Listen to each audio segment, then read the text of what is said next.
कि जिसका जन्म आप जैसे धर्मरत भक्तिमय श्रद्धावान लोगों के बीच में हुआ है। बोलिए लक्ष्मी नारायण भगवान की जय।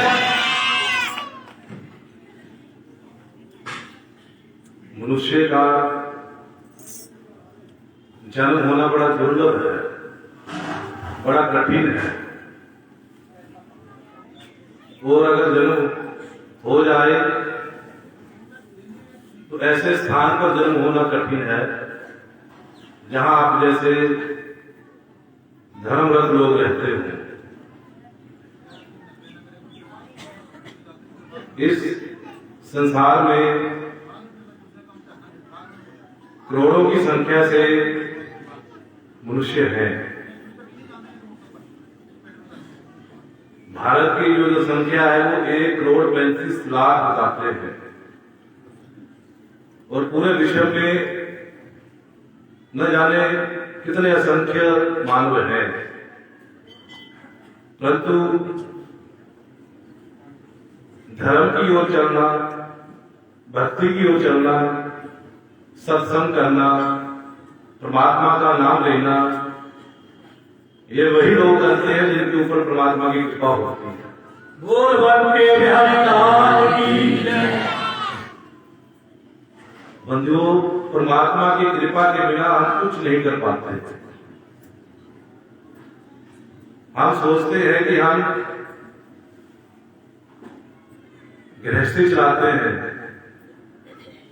आदमी सोचता है कि मैं अपनी गृहस्थी को चला रहा हूं, मैं अपने बच्चों को पाल रहा हूं, मैं अपने पत्नी को देख रहा हूं, अपने बच्चों को देख रहा हूं।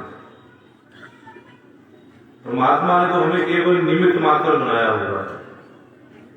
यदि परमात्मा चाहे तो हम कुछ नहीं है। बच्चों को पालना, पत्नी को देखना, माता पिता को देखना, संसार के कामकाज को देखना, ये परमात्मा के बिना नहीं हो सकता। हम तो केवल मैं कर रहा हूं, मैं कर रहा हूं, मैं कर रहा हूं, इस अभिमान से हम जीते हैं कि मैंने इतना कुछ किया, मैं इतना कुछ कर रहा हूं, मैंने ये कर दिया, मैंने वो कर दिया। और ये जो मैं है, ये मैं जो है, ये व्यक्ति को ले डूबती है। आदमी में मैं नहीं होनी चाहिए, अभिमान नहीं होना चाहिए, अहंकार नहीं होना चाहिए। हम परमात्मा के द्वारा इस संसार में भेजे हुए हैं, और परमात्मा जब हमें इस संसार में भेजता है तो वो सारी व्यवस्था करकर भेजता है। हमारा खाना पीना, उठना बैठना, चलना फिरना, हमने क्या करना है, क्या नहीं करना है, ये सारी व्यवस्था परमात्मा करकर भेजता है।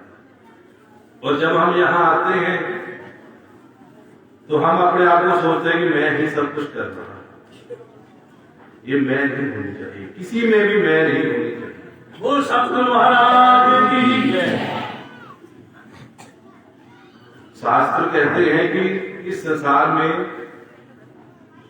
3 वस्तु ऐसी है जो पाना बड़ा कठिन है, बड़ा दुर्लभ है। 3 चीजें ऐसी हैं जिसको पाना बड़ा ही कठिन है। आप जानते हैं वो क्या, कौन कौन सी है? आप सोचते हैं कि भोजन करना, भोजन को कमाना, पैसा कमाना, मकान बनाना, गाड़ी मोटर खरीदना बड़ा कठिन होता है। आदमी को लगता है कि बड़ा कठिन है, ये लगता है ना। कोई गरीब आदमी है, वो किसी अमीर आदमी को देख ले, उसकी गाड़ी को देख ले तो सोचता है कि हम कहाँ ले सकते हैं गाड़ी, ये तो बड़ा दुर्लभ है, बड़ा कठिन है।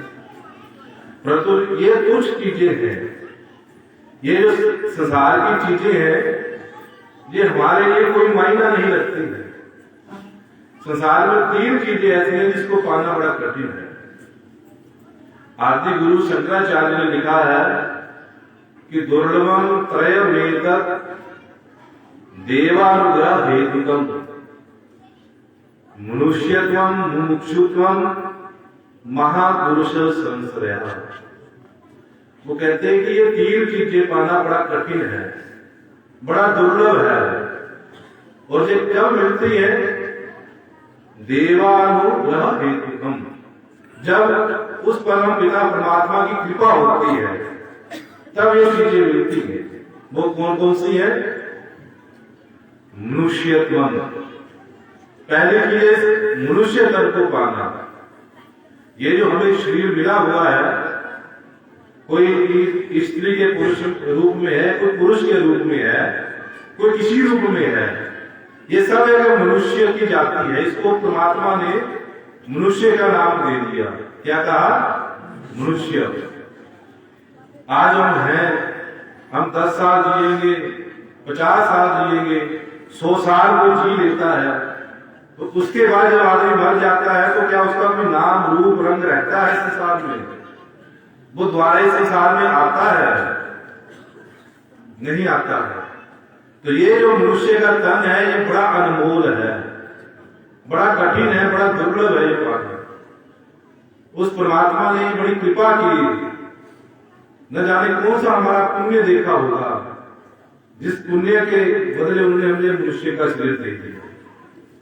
इसको पाना बड़ा कठिन है और हम इसको ऐसे गवा देते हैं संसार में, संसार के विषय भोगों में।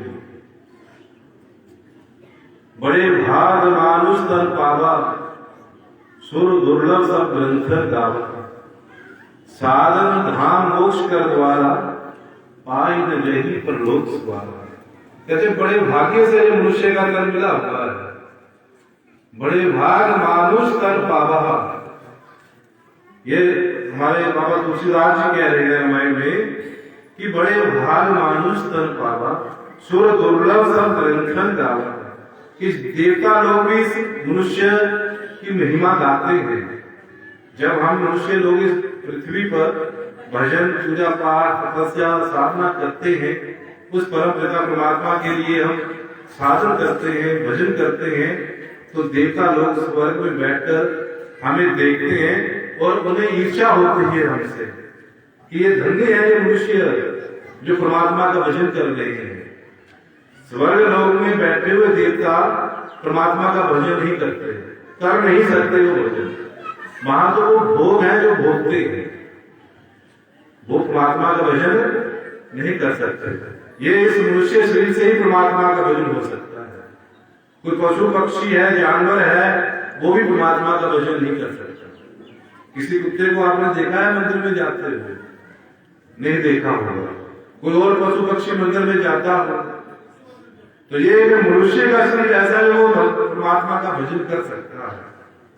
परंतु यदि हमने इस तन से परमात्मा का भजन नहीं किया तो कहते हैं कि जैसे आए थे वैसे हम चले जाएंगे, दुनिया में कुछ लेकर नहीं जाएंगे। जो हमने कमाया वो तो यहाँ रह जाएगा, वो साथ नहीं जाएगा।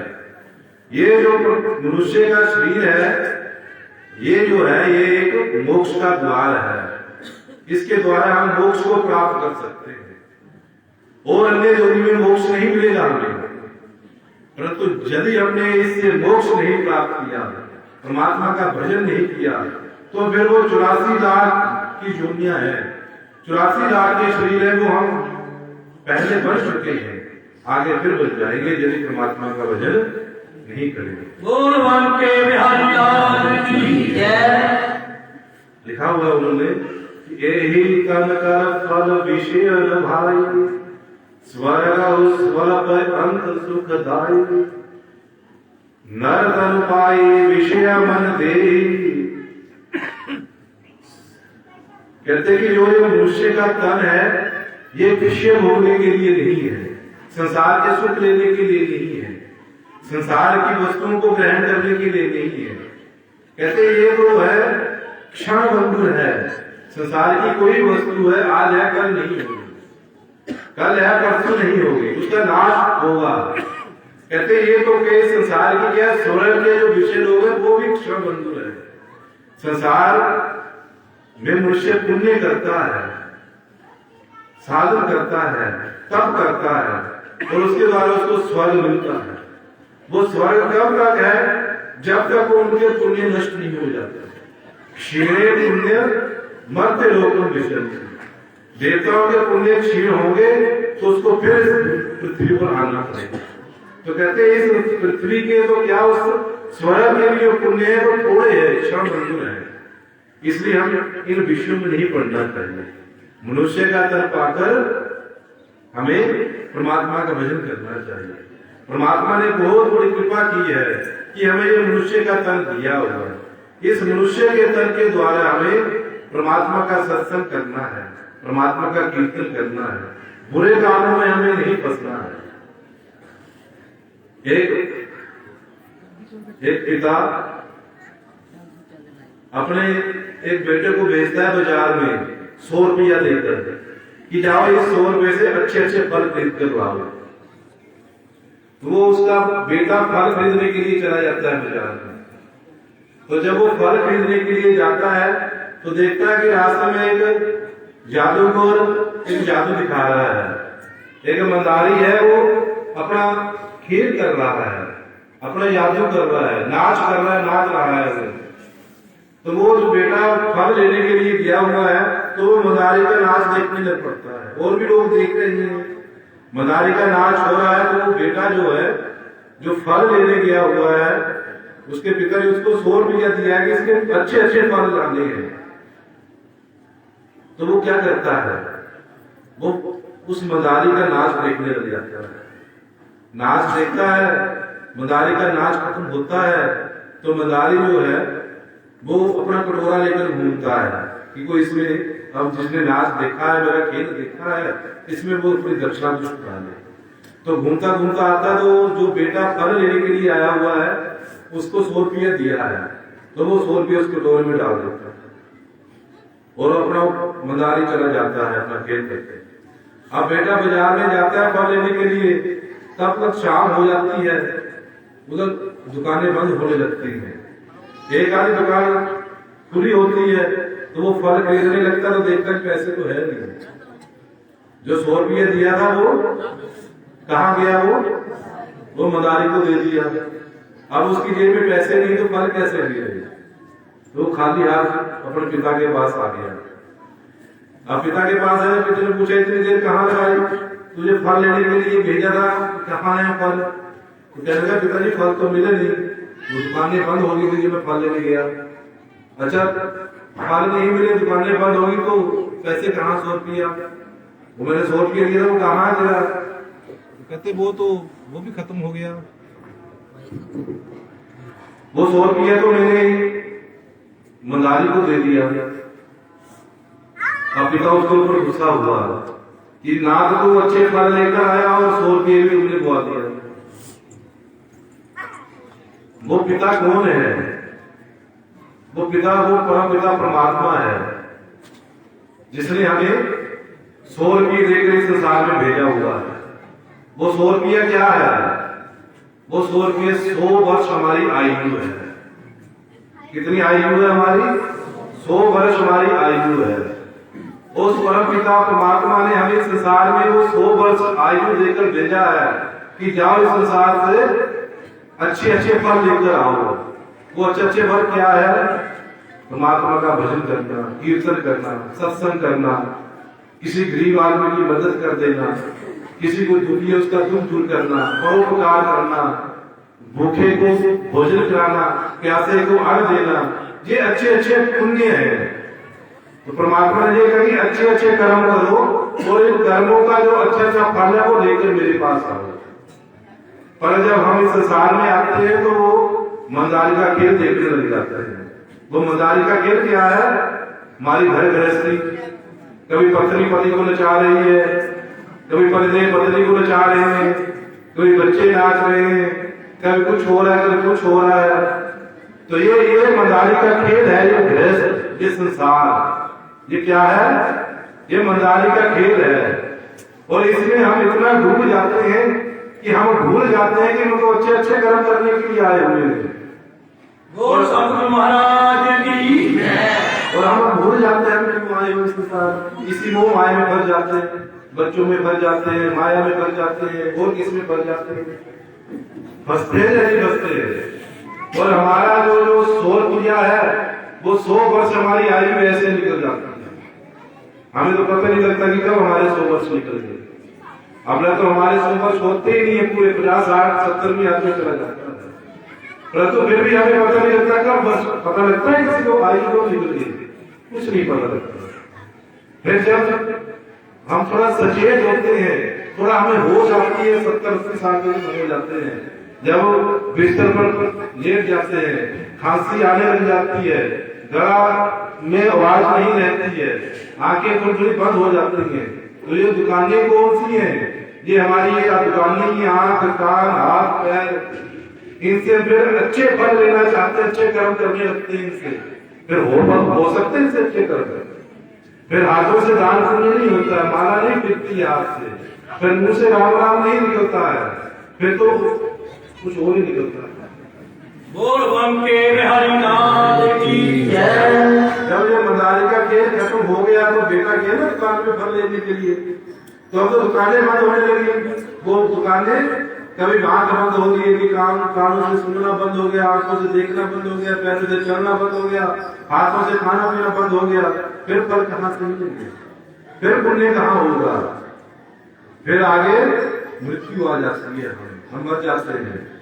जब मर जाते हो परमात्मा के पास जाते हो, परमात्मा वो पूछते हैं आपसे, लाओ मैंने तुझे 100 वर्ष आयु दी थी, वो लाओ क्या क्या पुण्य किए तुमने,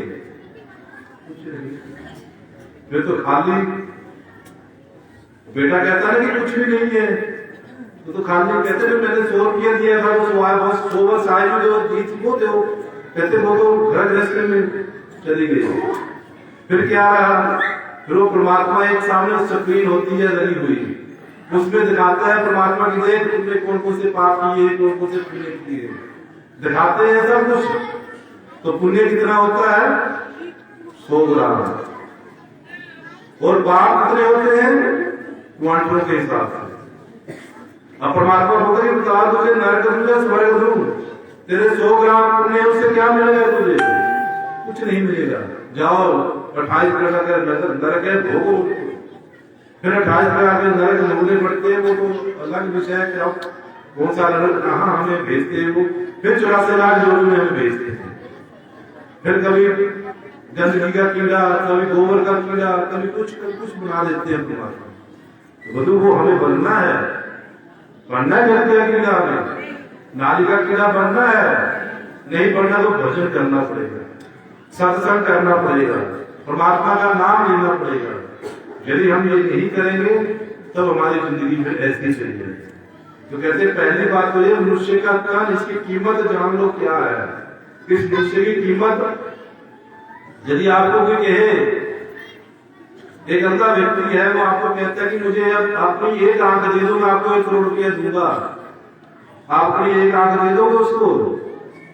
कौन दे सकता है 1 करोड़ के बदले अपनी एक आंख? आप खड़ा करे हो, कोई नहीं देगा। यदि एक आंख की कीमत 1 करोड़ नहीं है तो इस शरीर की कीमत कितनी होगी, ये आप हिसाब लगा।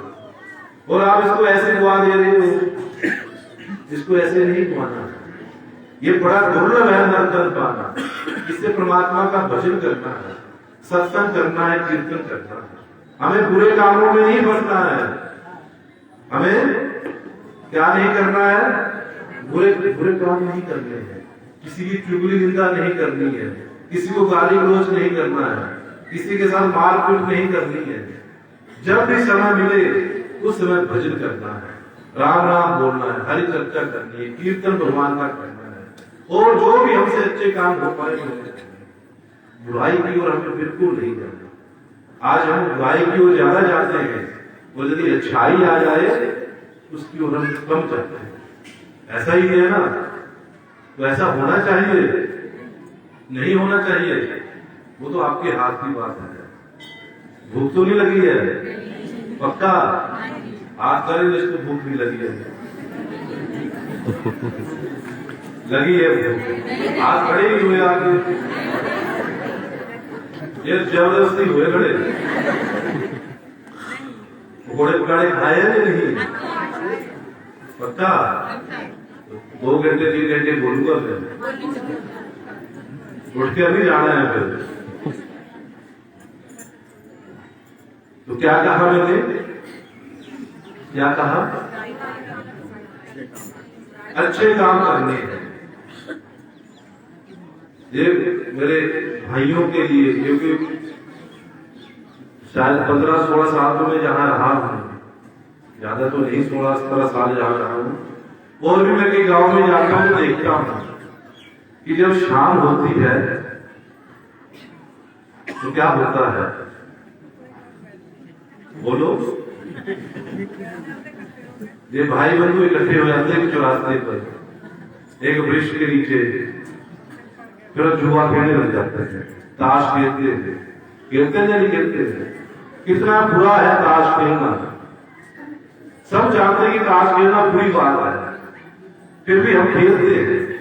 2 घंटे 4 घंटे पूरा दिन कब बीत गया पता नहीं लगता, ना भूख ना प्यास। अगर इतना हम परमात्मा में रम जाए जितना जुए में रमते तो परमात्मा की प्राप्ति नहीं हो सकती। जुए से हमें क्या मिलेगा? समय बर्बाद हो जाएगा, हमारा कुछ नहीं मिलेगा। हम चौराहे पर तो बैठे हैं, वृक्ष के नीचे तो बैठे हैं, पर एक धार्मिक पुस्तक लेकर परमात्मा की चर्चा करने के लिए, परमात्मा का भजन करने के लिए, परमात्मा के गुणों को सुनने के लिए, यदि हमारे पास समय है तो हम परमात्मा का भजन करें, नहीं समय तो घर के काम काज हम करें जो हमें परमात्मा ने जिसके लिए भेजा हुआ है। माता भी बैठ जाते हैं, भाई भी बैठते, माता भी बैठती है, जुआ तो नहीं खेलती है पर चुगली निंदा जरूर करती है। बोलिए सतगुरुदेव महाराज की जय। करती है या नहीं करती है? बताओ, अच्छी बात है ये, फिर क्यों करते हो? निंदा, चुगली निंदा करना बहुत बुरी बात है। ये जुए से भी ज्यादा बुरा है, ये जुए से भी ज्यादा बुरा है। तो ये बातें हमें छोड़नी होगी। एक राजा थे, जब हम चुगली निंदा करते रास्ते में चले हुए, पुरानी की बेटी ने ऐसा कर दिया, प्राणी की बेटी ने ऐसा कर दिया, करने वाले तो भूल जाते हैं, परंतु चुगली निंदा करने वाले पूरी उम्र याद रखते हैं। वो ऐसा कर हो गया, वो वैसा हो गया, आपको पता लगा उसकी बेटी ने ऐसे कर दिया, आपको पता, ऐसा खुशल खुशल चलती रहती है बात। परमात्मा का नाम लेंगे तो उसको चले जाएंगे, ये तो ऐसे ही है। तो एक राजा था, उस राजा का नियम था कि रोज 10,000 ब्राह्मणों को भोजन कराता था। 10,000 ब्राह्मणों को भोजन कराना, तब उसने स्वयं भोजन करना, उसका नियम था। ऐसे खुले में ब्राह्मण बैठते थे, भोजन करते थे, भोजन बनाने वाले भोजन बनाते थे, वो भी ऐसे खुले में भोजन बनाते थे।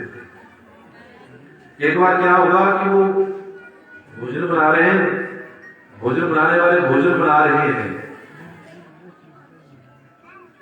ऊपर से एक कीट उड़ती हुई आई, उसके मुख में सांप था, वो सांप का जहर निकल रहा था, उसने सांप को पकड़ा हुआ था मुख से, वो ऊपर से जा रहा था। तो जब वो जहां भोजन बन रहा था, वहां जैसे ही उसके ऊपर से गुजरी तो सांप के मुख से वो जहर निकल गया, और भोजन बन रहा था, सब्जी बन रही थी, सब्जी में वो जहर मिल गया। अब किसी को पता नहीं लगा, ना राजू को पता लगा, ना बनाने वाले को पता लगा, ना करने वालों को पता लगा भी क्या हुआ क्या नहीं। भोजन परोसा गया, वो सब्जी भी परोसी गई जिसमें जहर मिला हुआ था, और जैसे ही ब्राह्मणों में सब्जी खाई, सारे ब्राह्मण मर गए। गांव वालों ने हल्ला कर दिया, राजा ने ब्राह्मणों को मार दिया, राजा ने ब्राह्मणों को मार दिया, और राजा को पता लगा, राजा को तो पता नहीं क्या बात हुई। जब उसके काम में बात पहुंची तो उसने बनाने वालों को पूछा भी क्या हुआ, अब बनाने वालों को भी नहीं पता भी क्या बात हुई क्या नहीं हुई। अब राजा बड़ा चिंतित हुआ, लोग ऐसे ही जैसे करते ना, इधर उधर की बातें करनी बनानी शुरू कर दी। राजा को ढूंढी है, ऐसा है वैसा है, लोगों को ब्राह्मण को बुलाकर उसने मार दिया, ऐसा कर दिया। अब जब राजा से नहीं रहा गया तो राजा ने सोचा भी ये मेरी निंदा हो रही है पूरे समाज में, और जिस राजा की निंदा हो रही है उस राजा को या तो राज्य छोड़कर चला जाना चाहिए या शरीर छोड़ देना चाहिए। वो राजा धर्मात्मा था, उसने सोचा मेरे पर ये कलंक लगा है, मैं इस कलंक को रखकर नहीं जीत ले सकता, तो उसने भी वो भोजन किया, वो जहर वाली सब्जी खाई तो वो भी मर गया। उधर जो बनाने वाले थे उन्होंने सोचा कि हमारी वजह से बात हुई है, हमने ध्यान नहीं दिया, तो बनाने वाले ने भी भोजन किया और वो भी मर गए। अब ये जो पाप लगा, किसको लगा ये पाप? इतने ब्राह्मण बड़े, राजा बना मर गया, बनाने वाला मर गया, इसका पाप किसको लगा? और ये बात यमराज के पास पहुंची कि ये ऐसे ऐसे 10,000 ब्राह्मण मर गए हैं, राजा मर गया, वो हलवाई मर गए हैं, तो ये जो पाप है, पाप का फल किसको दिया जाएगा, किसको लगेगा? अब यमराज सोचने लगे कि इसमें ना तो राजा की कोई गलती है, कि राजा को तो पता नहीं है, और ना ही बनाने वाले की गलती है जिनको इस पाप की सजा दी जाए। अब ऊपर से ईल ले रही है, सांप जा रहा है, ये पशु पक्षी है, इनको पाप पुण्य से कोई मतलब नहीं होता, इनको पाप पुण्य नहीं लगता है। ये चाहे अच्छा कर्म करें चाहे बुरा कर्म करें, इनको ना पाप लगता ना पुण्य लगता है। ये जो विषय था ऊपर यमराज के पास पेंडिंग पड़ गया। अब उनको ना पता लगे कि इसकी सजा किसको दी जाए, किसको दी जाए सजा ये? अब बताओ इसकी सजा किसको मिलनी चाहिए? उनको कैसे मिलनी चाहिए? भोजन बनाने वाले उनको तो पता ही नहीं क्या हुआ क्या नहीं।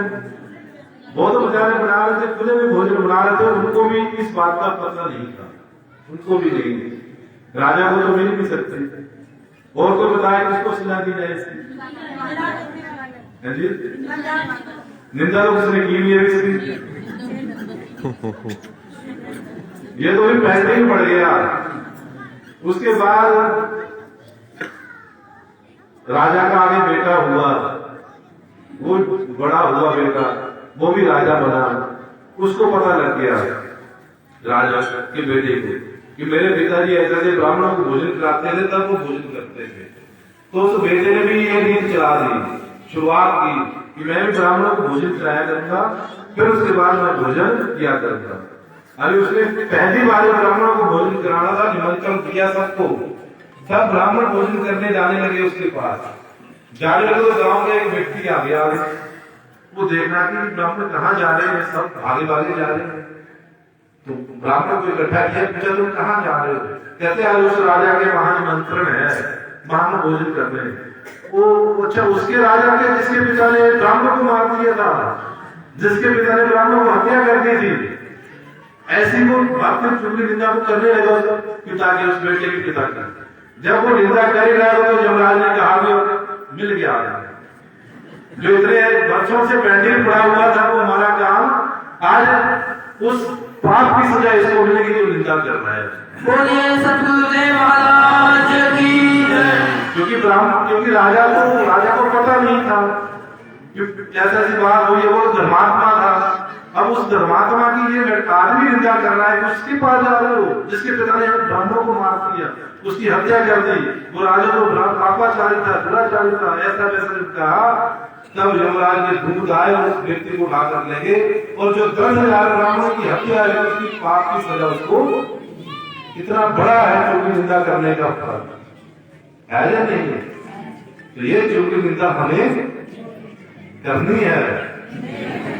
अब उन्हें करने पता लगेगी इसका फल क्या मिलता है।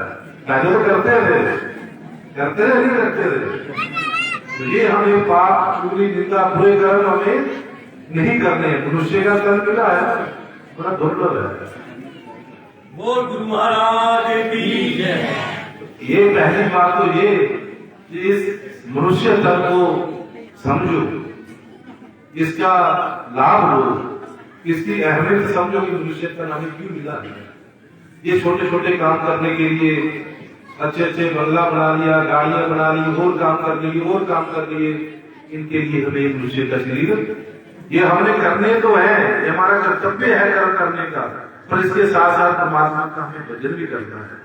कहते मनुष्य का शरीर मिलना बहुत कठिन है, बहुत ही कठिन है। उसके बाद ऐसे मुमुक्षुत्वम, मनुष्य का शरीर मिल गया, हमें इस शरीर में आ गए, इसके बाद क्या कठिन है? परमात्मा की ओर बढ़ना, परमात्मा का भजन करना, मोक्ष की इच्छा करना, परमात्मा के चरणों को अनुराग को लेना। ये मन में भाव जिलाना भी बड़ा कठिन है। मन में और भाव तो आ जाते हैं, जब जाते हैं, परंतु परमात्मा का भजन जब हम करने लग जाए तो नहीं भाव जगते, भजन करने को मन नहीं लगता है, नहीं ना लगता हमारा।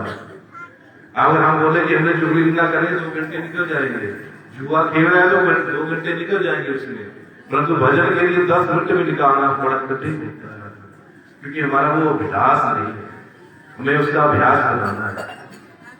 एक सेठ था, दिन रात थका हारा आता है घर में आता है तो घर उसकी घरवाली थोड़ी धर्म करने वाली होती है, माताएं थोड़ा धर्म कर भी लेती है, पति लोगों से कोई मतलब नहीं को, तो माताएं थोड़ा करती हैं, परमात्मा का नाम लेती हैं। तो उसने कहा अपने सेठ से कि आजो हाथ मुंह धो लो, थोड़ा इकट्ठे हम परमात्मा का भजन कर ले, परमात्मा की आरती कर ले। बंधुओं, घर में हमारा हम 4 सदस्य हैं, 5 सदस्य हैं, जितने भी हैं, बच्चे हैं, जो भी है, एक समय में शाम के समय परमात्मा की आरती इकट्ठे करते हैं। घर में ये करते या नहीं करते?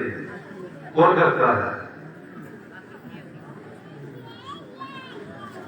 दिन में भोजन तो 4 बार कर लेगा और भजन एक बार भी नहीं करता। कहते जो बिना भजन किए भोजन करता है वो पाप खाता है दूसरों के, जो भोजन नहीं करता वो दूसरों का पाप करता है। घर में हमारे एक नियम होना चाहिए कि घर में हम जितने भी आदमी हैं सब एक समय मिलकर, आजकल समय नहीं लगा इकट्ठे बैठने उठने का, कोई किसी भी उलझा हुआ, किसी भी उलझा हुआ कहीं, परंतु फिर भी एक समय इकट्ठे बैठकर भोजन जरूर करो। और शाम को जब शाम हो जाए तो सब इकट्ठे मिलकर हाथ धोकर परमात्मा की आरती जरूर करनी चाहिए शाम को। यह जल्दी करे क्या, हमारे पहले घरों में ये सब होती थी, परंतु आज हम सब भूल चुके हैं। वो माया आ गई है, पैसा आ गया है, उसमें डूब गए हैं। माया साथ नहीं जाएगी, माया नहीं रह जाएगी, ये साथ नहीं जाएगी, जाएगा परमात्मा का भजन, परमात्मा का कीर्तन, सत्संग, वो साथ में जाएगा। आज शाम को हाथ पैर धो लो, थोड़ी आरती कर लेते हैं, जय जल्दी चलेगी।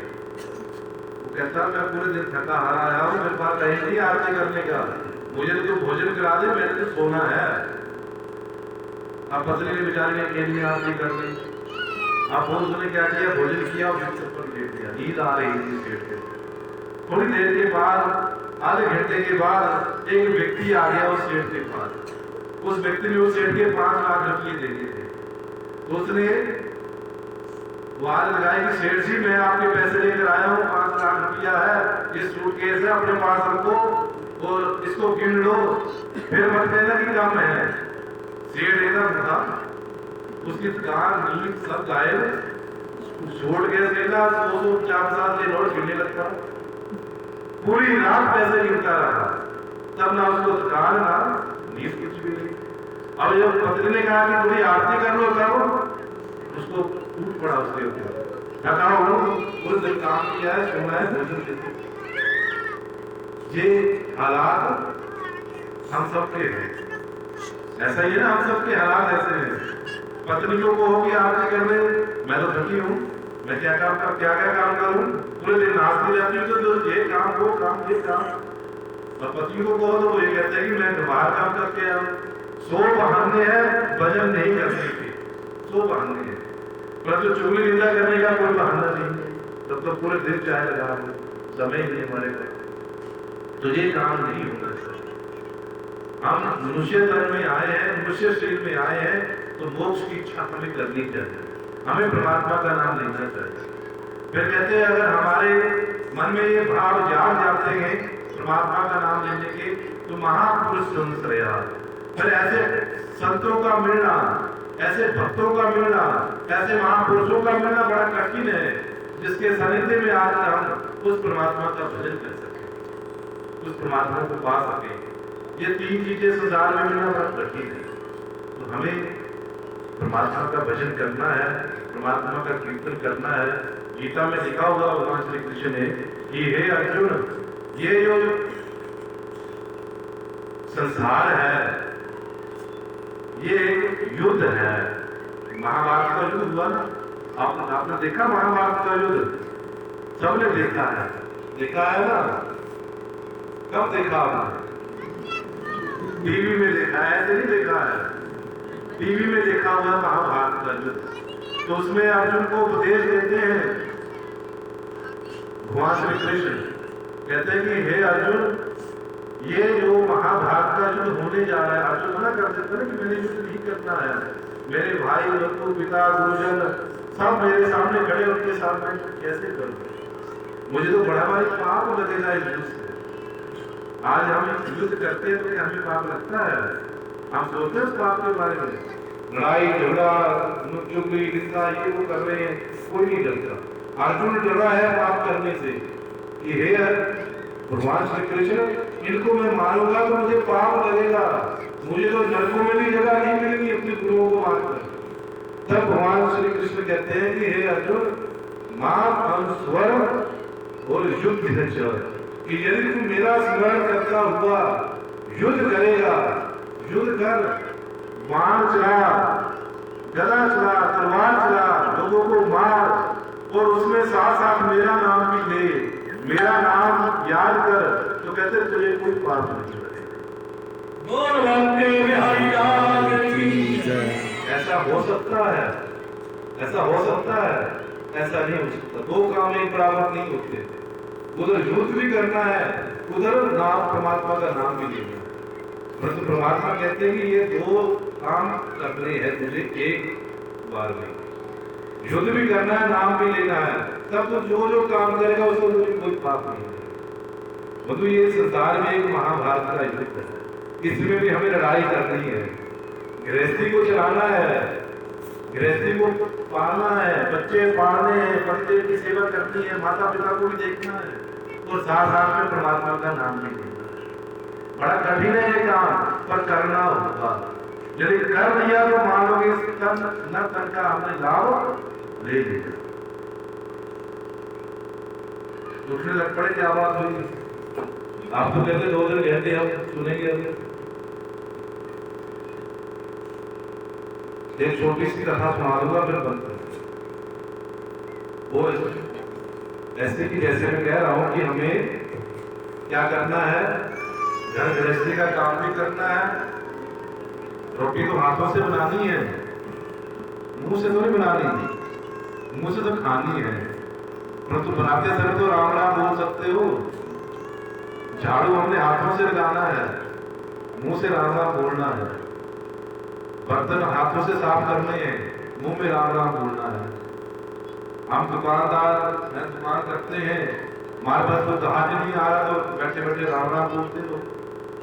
अगर जहाज आ गया तो बाहर से बात करते हैं राम जी क्या लेना है, राम जी क्या नहीं लेना है, ये सामान इतने का है, राम जी इतने का, बोलते लोग क्या जाता है। कोई भी काम करना है मुंह से राम राम निकलना चाहिए।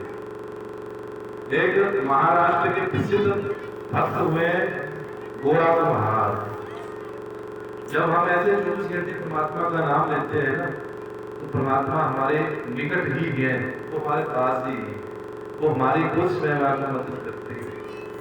एक गोरा कुम्हार थे महाराष्ट्र के, उनका काम यही था, वो घड़े बनाते थे, घड़े बनाकर दुकान में बेचना और 24 घंटे परमात्मा का नाम लेना। उसकी एक पत्नी थी, वो भी बड़ी धार्मिक थी, वो परमात्मा का नाम लेती थी। दोनों का यही काम था, घड़े बनाकर तैयार करना, उसको बाजार में बेचना, उससे जो पैसा मिलना उससे अपना भोजन आदि का सामान लेना, और जो पैसा बच जाना उससे संतों की सेवा करना, किसी भूखे को भोजन करा देना, कुछ और करना। वो वहां महाराष्ट्र में जैसे आपके वृंदावन में बांके बिहारी का मंदिर है, ऐसे ही एक रूप में बांके बिहारी महाराष्ट्र में विठ्ठल के रूप में बैठे थे। तो वो गोरा कुमार हर समय परमात्मा का भजन विठ्ठल विठ्ठल विठ्ठल ऐसे नाम जपना और अपने घड़े तैयार करना। एक बार किसी कारणवश उस गोरा कुमार की उंगलियां कट गई। उंगलियां कटने से वो मिट्टी घोड़े नहीं बना पा रहा था, घड़े नहीं बना पा रहा था। घड़े तो हाथ से बनते हैं ना, तो घड़े नहीं बन पाए तो कुछ पैसा भी नहीं घर में आया। पैसा तो घड़े बढ़ते, घड़ों को बेचना, पैसा घर में आना।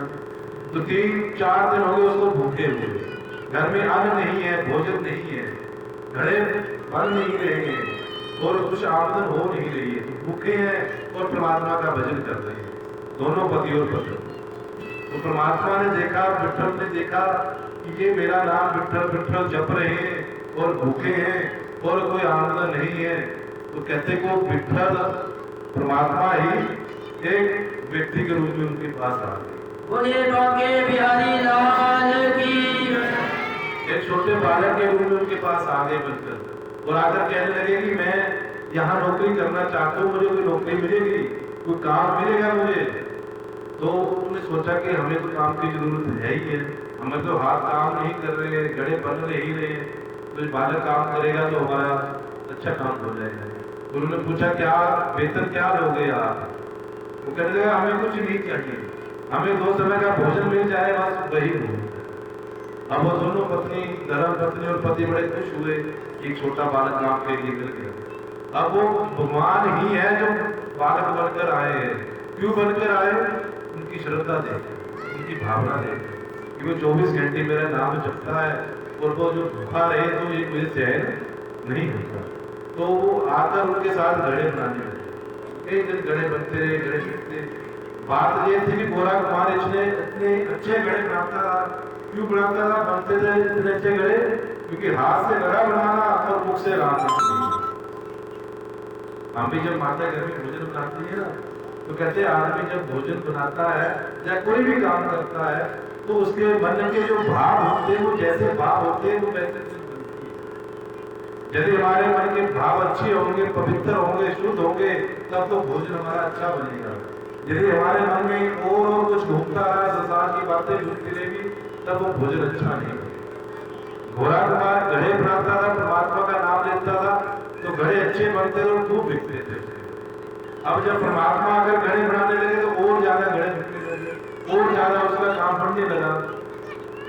अब आस्ता आस्ता उस घोड़ा कुमार की उंगलियां भी ठीक हो गई। जब उंगलियां ठीक हो गई तो परमात्मा ने देखा कि अब जब ठीक हो गया है, अब ये घड़े बना सकता है, तो वो एक दिन वहां से चले गए। उस घोड़ा कुमार का एक छोटा सा बालक है, 4-5 साल का। तो पत्नी बालक को खिला रही है, खेल रहा है बालक। खेलते खेलते बालक सो गया। जब सो गया तो पत्नी ने उसको कहा घोड़ा कुमार को कि इस बच्चे का ध्यान रखना, मैं नदी में जल लेने जा रही हूँ।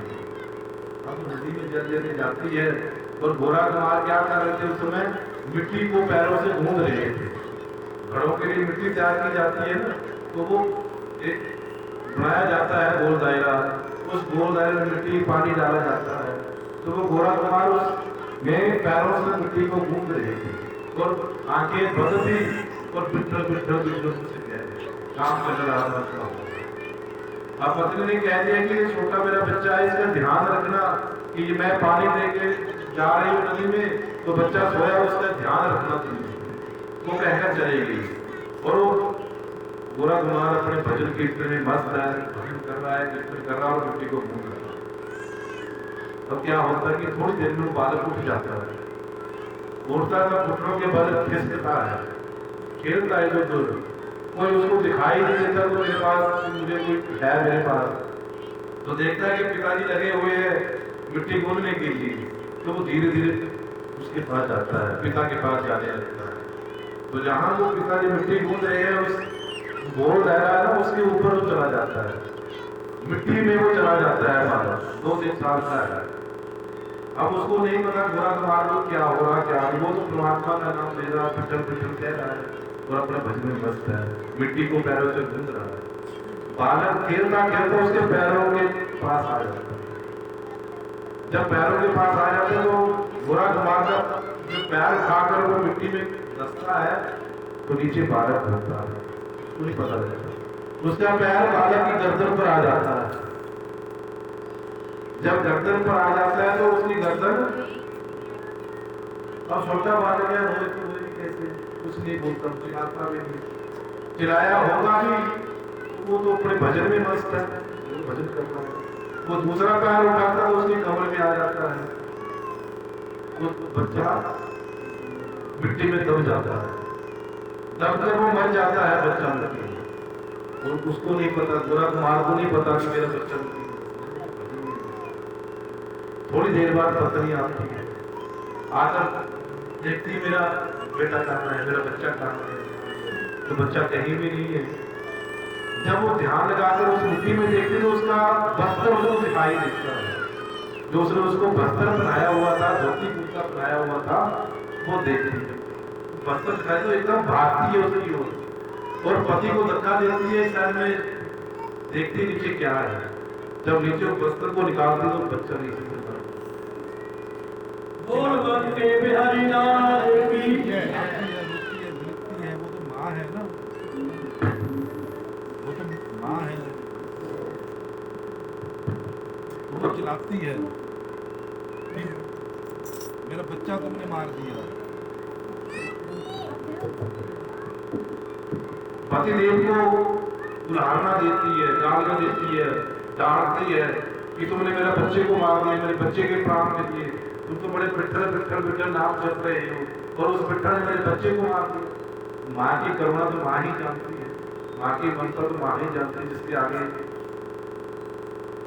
तो वो जब पिट्ठल जब उसको घोड़ा मार को धक्का देती तो उसकी भी आंख खुलती है, उसका भी कीर्तन जब घोड़ा को देखता है कि ये मैंने क्या कर दिया, मैंने अपने बच्चे को मार दिया, मैंने अपने बच्चे की हत्या कर दी। तो वो पति जो है वो पत्नी को समझाता है, वो तो समझती करता है, उसका बच्चा 4-5 साल का हो गया। तो वो हाथ जोड़ता परमात्मा का कि हे प्रभु, हे विठ्ठलनाथ, आज मेरे हाथों से ही मेरे बच्चे की मृत्यु हो गई। मैं आपको उदाहरण नहीं दे रहा हूँ, मैं इसका आपको दोष नहीं दे रहा हूँ, परंतु आज मैं हत्यारा बन गया अपने बच्चे। ठीक है, यदि मेरे बच्चे की आयु ही इतनी थी, उसकी आयु ही 5 साल थी, उसने आज मरना ही था तो मर जाता, परंतु कम से कम मुझे तो कलंक ना लगा। आज मुझे कलंक लगा कि मैंने इस अपने बच्चे की हत्या की, तो प्रभु मैं इस कलंक को जीकर जीवित नहीं रह सकता। ये जो मैंने पाप किया है, इस पाप को लेकर मैं जीवित नहीं रह सकता। मैं आपको इसका कोई दोष नहीं दे रहा, आपको इसका कोई हत्यारा नहीं मान रहा हूं, परंतु ये जो कलंक मुझ में लगा हुआ है, ये कलंक मुझे नहीं लग रहा है। यदि लग गया है तो आज इस बच्चे के साथ मेरे भी अर्थी साथ में मैं भी अपने प्राणों को त्याग। तो परमात्मा ने सोचा, देखो एक मेरा भक्त है, उस भक्त का एक बालक बच्चा मर गया है और वो उस बच्चे का दोष भी मुझे नहीं दे रहा है, वो फिर भी मेरा भजन कर रहा है, कीर्तन कर रहा है और अपने आप को हत्यारा मान रहा है।